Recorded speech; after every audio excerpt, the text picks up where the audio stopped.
Samantala, mga witness para sa Article 1, kaugnay ng maling paggamit ng confidential funds ni BP Sara na nagkakahalaga ng 612.5 million pesos, isinalang sa ika-10 araw ng impeachment trial. Nilinaw naman ng dalawang branch manager ng Land Bank na walang illegal at hindi rin kaduda-duda ang naging transaksyon sa paglalabas ng pondo mula 2022 hanggang 2023. Dagdag na detalye, Mar Gabriel. Sa ika-10 araw ng impeachment trial ni Vice President Sara Duterte, sinimulan na ng prosecution panel ang presentasyon ng kanilang mga witness para sa Article 1 o ang umano'y maling paggamit ng confidential funds ni BP Sara na nagkakahalaga ng 612.5 million pesos. 500 million dito ang mula sa Office of the Vice President, habang 112.5 million pesos ang mula sa Department of Education. Unang iniharap ng prosecution team ang dating branch manager ng Land Bank Shaw Boulevard na si Violeta Constantino. Ipinakita sa kanya ang kopya ng 4 na tseke na umano'y in-encash ng Special Disbursing Officer ng OBP na si Gina Acosta. Nagkakahalaga ang tseke ng tig 125 million pesos na winidraw ng 4 na beses mula December 2022, January 2023, April 2023 at July 2023. Sabi ni Constantino, unusual o kakaiba ang laki ng withdrawal ng cash, pero paglilinaw niya, hindi ito suspicious o kaduda-duda.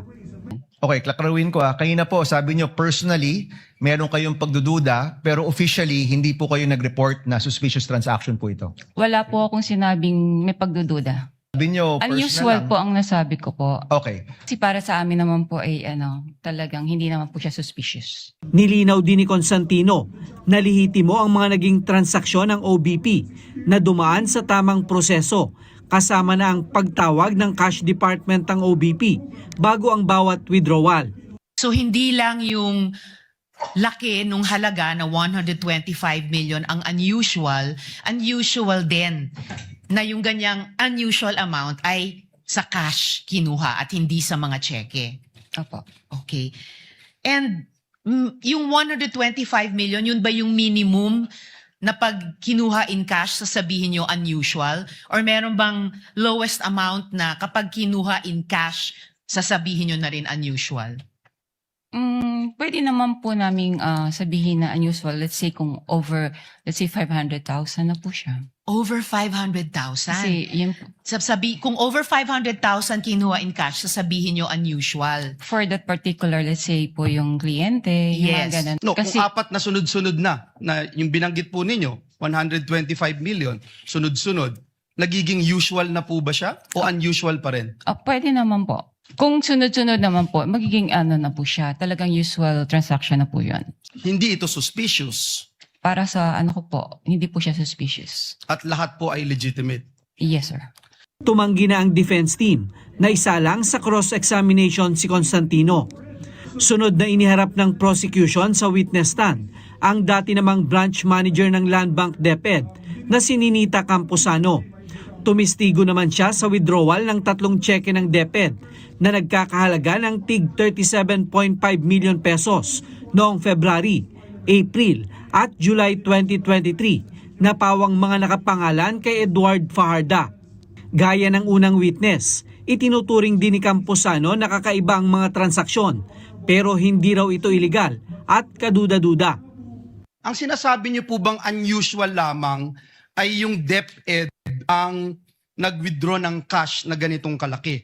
Ngunit sa ibang departamento, nakakapag-withdraw sila ng malalaking salapi, kagaya po nung binanggit nyo kanina. Yes, Your Honor.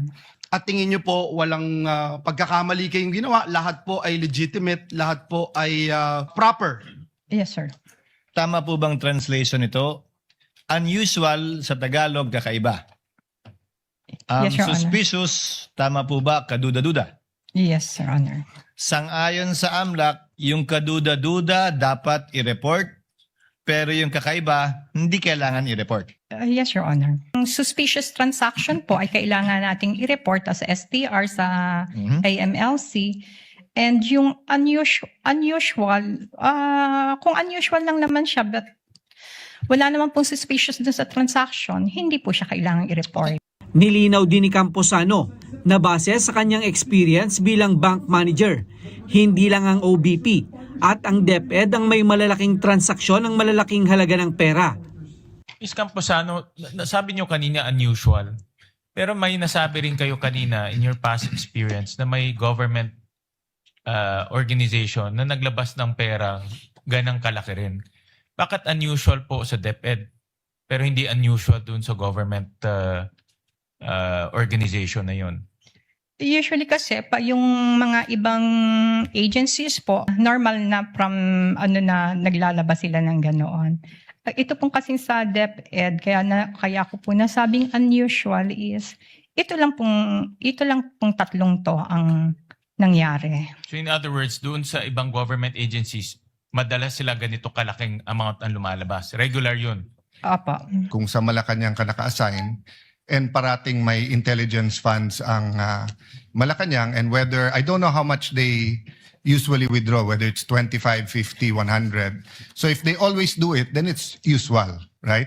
Yes, sir. Wala po kayong nakitang kahinahinala, hindi po ba? Wala naman po. Opo, ibig sabihin hindi po illegal. Wala naman. Ang lang po kasi namin is yun sa check and cash. Opo, ibig sabihin wala pong illegal Wala po. kayo nakita. Okay, maraming salamat po. Sa prosecution naman po ako.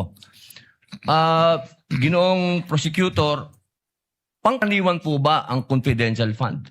Your Honor, yung confidential fund po, sa akin pong pagkakaalam, ito po'y binibigay sa Pangkaraniwan po ba siya na ibinibigay?